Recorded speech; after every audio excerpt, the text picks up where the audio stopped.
Thatcher Eagles, what's happening? So for the last time this season, in the 2017-18 season, it's here, it's now, it's our biggest game day of the season. We took it down to the wire. It's Judgment Day. We're home for this. We're off to the Hive. It's Barnet v Chesterfield. A lot of people are very nervous for this game. I'm not. I'm buzzing. I thought we was out of it months ago. I thought we was dead and buried. So to be here within a 90-minute shot of staying up, I'm just going to say what will be, will be. So for the last time this season, that's enough of chatting bollocks. Let's get into the football news. Now, Chesterfield sit rock bottom of the Football League in 24th place. They're already relegated, and the last 5 games have been 1 win and 4 losses, winning their last game in a 1-0 against Newport County. That was their first win in 7 as well. Ian Evatt is the caretaker manager at the Spirites. Now, he's only taken 2 games, where he's won 1 and he's lost 1. That gives him a win percentage of 50%. It's not bad. Evatt has also played 21 times this season for Chesterfield. Maybe they're in this mess because of him playing at the back. Now, Chesterfield's danger men are number 9, Christian Dennis, who is top goal scorer for Chesterfield with 19 and has 2 assists in 42 appearances. Now, the last time we played each other was back in December 2017. Chesterfield picking up a 2-1 win after we went 1-0 up. Cheers, Mark McGee, dinosaur. And the last time we played Chesterfield at home and won was back in 2010. Barnet winning 3-1. Paul Furlong with 2 and Jake Hyde with the other. So this is our last home game of the season. Win and hope we get a little bit of luck our way and we're safe for another season at least. Anything less,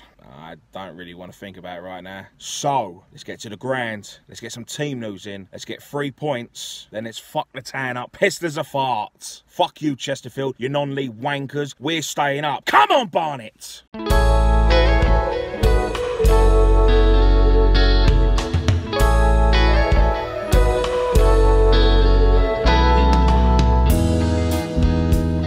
Barnet lineup was in, and it's the same 4-4-2. It's been 1 change. Craig Ross keeps his place between his sticks. Your back 4 of Brindley at right back, Tonda at left back, Santos and Nelson, your 2 centre-halves. Akpar is on the left wing. Nichols comes in on the right wing for Akinola. Sweeney and Weston, your 2 centre-mids, and Coulthurst and Akindi up front. And this is our Chesterfield lineup.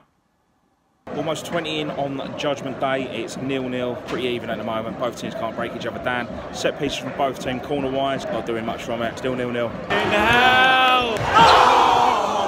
Literally after I say that, we break down play. John Akindi at the near post. He doesn't get enough on it, but the keeper parries it away. I think it was either Shaq or Akpar in the middle there. They haven't got enough on it, and it's cleared off the line. They've managed to get rid of it, but again, we break again. Curtis Weston comes in, has a shot from about 15 yards. It's just dragged wide. Oh, mate, that was our best chance of this half so far. How we did not put that ball in the back of the net, I don't know. Just that easy, pretty much after that. Chesterfield break, long ball over the top. He's lobbed Craig Ross. It's just gone over. Could have been 1-0 down. 27 minutes in, it's still 0-0. Chesterfield just had a goal disallowed for offside. I can't remember who passed the ball in, but if he took that on and had a shot, we could be 1-0 down by now. And that is shocking by us at the back again. Just gone half hour, still 0-0. Again, another great chance for Chesterfield. They should be 1 up. Mistake by Tonda, didn't read the ball well. Hit wide. Been all over the place at the back today. 10 to the half, still 0-0. Curtis Weston has a shot from about 20 yards, rattles the bar. No one close enough to hit the tap in. Still 0-0. Yes! Yes! Yes! It's 5 to the half, it's Barnet 1, it's Chesterfield 0. Free kick, a long ball plays in pretty much on our halfway line. All the way to the back post. John Akindi gets up, nods it home. 1-0 to Barnet. Come on, Barnet. Half time here at the Hive, it's Barnet 1, it's Chesterfield 0. It was a very even first 20-25 minutes, and then all of a sudden it was just gung-ho from both teams. This half should have been at least 2-2, maybe 3-2 to us regarding the chances, but both teams had chances. You can probably see why both teams are down at the bottom. Defenders have been shocking from either team. 45 minutes, second half's about to start. Come on, Barnet.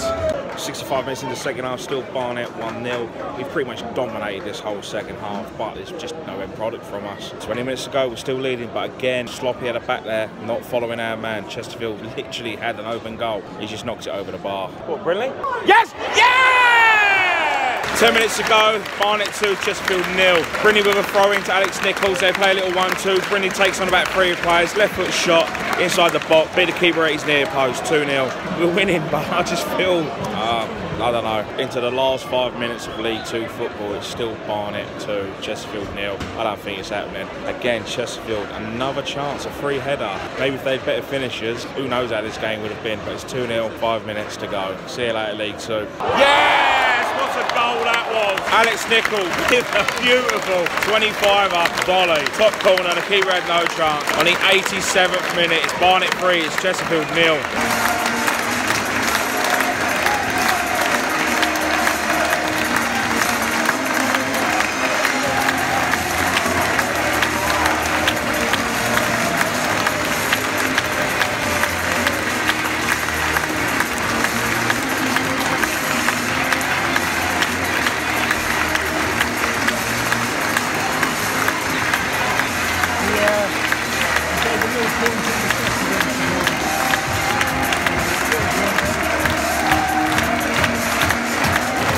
So we joined Chesterfield as the non-league wankers. The game finished, Barnet 3, Chesterfield 0. We took it down to the last game of the season and I'm absolutely gutted that we are now relegated. But do we have a right to be upset? Because let's be honest, I thought we was gone months ago. I honestly thought we was relegated in December. So to take it to the last day, it just hurts even more because there was that glimmer of hope again. I just wish we had Martin Allen in maybe one more game before he should have come, and then who knows what would have happened. But Mr. Klianthos, the first thing you need to do when everyone's back in that office is sit down with Martin Allen and just say to him, what do you want? And then leave it to him. Because I am begging you now, if you don't, and you appoint another clan in charge who can talk a good game and bullshit you and tell you what you want, we are going to be exactly where we are now in a year's time. And that's relegated to the Conference South. So please do not appoint someone who is nowhere near ready or good enough. Someone who is older than Jesus Christ. And someone that pays you to take a job and can bullshit you better than David Dickinson. If only we had Sweeney and Nichols in this team from the start, who knows where we would have been, instead of someone telling them to go away, there's no space for you in this team. You're not wanted. Make sure you appoint a physio who knows what they're doing and doesn't tell an injured player to just run it off, and then that player is out for months after. You now have 3 relegations to your name as chairman of this football club. Countless last day survivals as well. I don't know if this is a fact, and I might mug myself off here, but I'm going to say it. Someone said that we now hold the record for most relegations